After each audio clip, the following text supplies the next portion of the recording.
Hello, Bill. This is Ryder here to review the Ultraman Blazar Tiga Blazar Stone Power Type.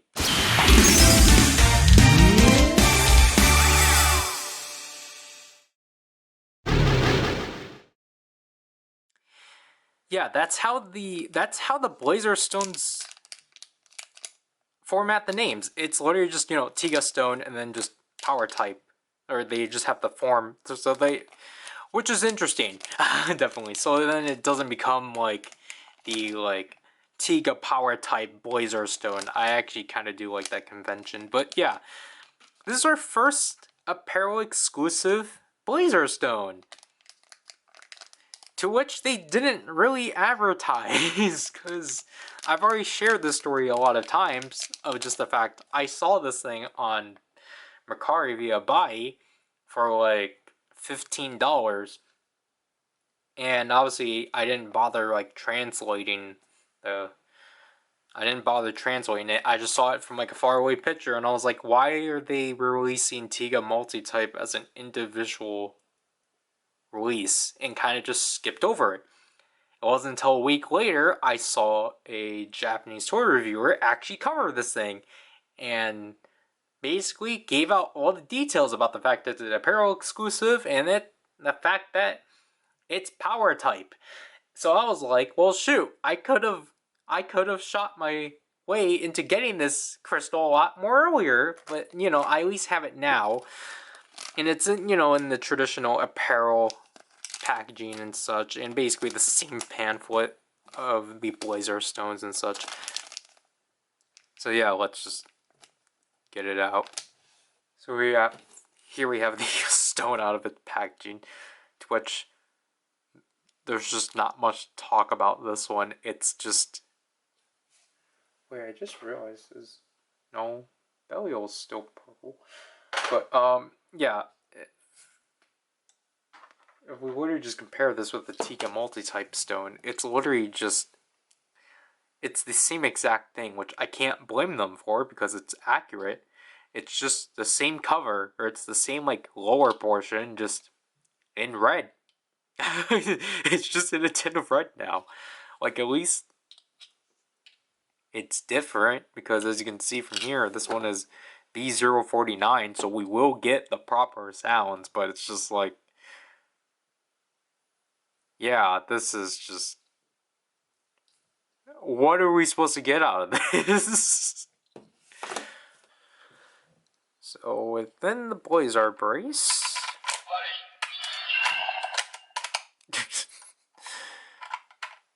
Come on. Obviously it's a Tiga Stone, so we're gonna get the sparkle ones. Sorry. So there we get the type change sound for power type, but it obviously it's shorter than the actual animation itself. We do get a different grunt for power type.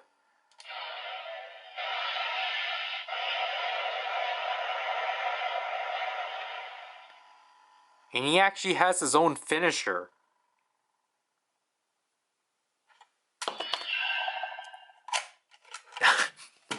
So, overall, this is such a weird choice, but, I guess it works for, an apparel to just put out a variant, cause, I mean, it's it's, trying to,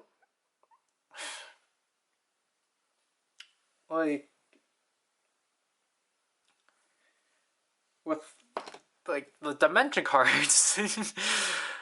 I thought those I think this is basically following the same schema as the dimension cards, because the dimension cards put out form cards, obviously, which I think is valid. I don't like how Zet did it, where they locked Russell and Blue into that apparel, the first apparel set, and then they eventually were oh, okay, here's Cosmos Chrono Mode and Dyna Strong type. I think it makes sense to do forms. I think it makes more sense to do forms as apparels as opposed to just locking main ultras. I don't know. I think this should have just been like, especially again, like, um, I think it would have been better if just to pair it with another stone. I don't think this is worth as. I don't think it's worthwhile as just a singular stone.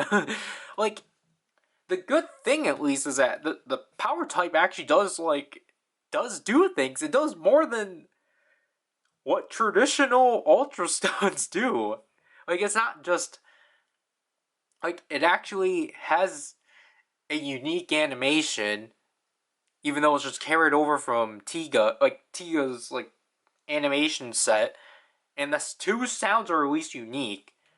So like that, it at least gives some merit to this release, or like to this being an apparel exclusive. But like I think there could have been more, and like I'm probably going to talk about this now because this is the only apparel exclusive. Why was this the only apparel exclusive? There could have been certain stones could have been another apparel exclusive, because when you look at Trigger, for example, Trigger had 4 apparel exclusives, to which 3 of them were actually obtainable. One was stupid because it was a DX one, but the other 3, because they were kaiju keys, they actually worked and such. So like, and like Decker 2, I think Decker had 2 apparel card sets, because there was one with Hurricane Slash. I don't think Burn Might ever got released. And then like there was like the Tiga Tornado one, and then like there was another one with Zero's 2 forms. And like I just don't get it. Why didn't they do more with Blazar's apparel stone? Like more with the Blazar apparel stones? Because like no, Trigger did not do 3 kaiju keys. I misremembered the Trigger and Zero key. That because the thing is that we could have gotten another stone like that because they're programmed into the thing, but instead they gave us one singular Tiga stone that like I've already said. I think I've probably already said it right, that I mistook as just a individual release of the multi-type stone. It's just, this is mind-boggling, and I just don't get why they didn't push more of these out. I would have gotten them, and you would have gotten more stones out, but no, you only did the one singular stone, and like we can't talk much more about it because like we have to wait for another thing to get released to complain more about this thing being the sole apparel exclusive of the line.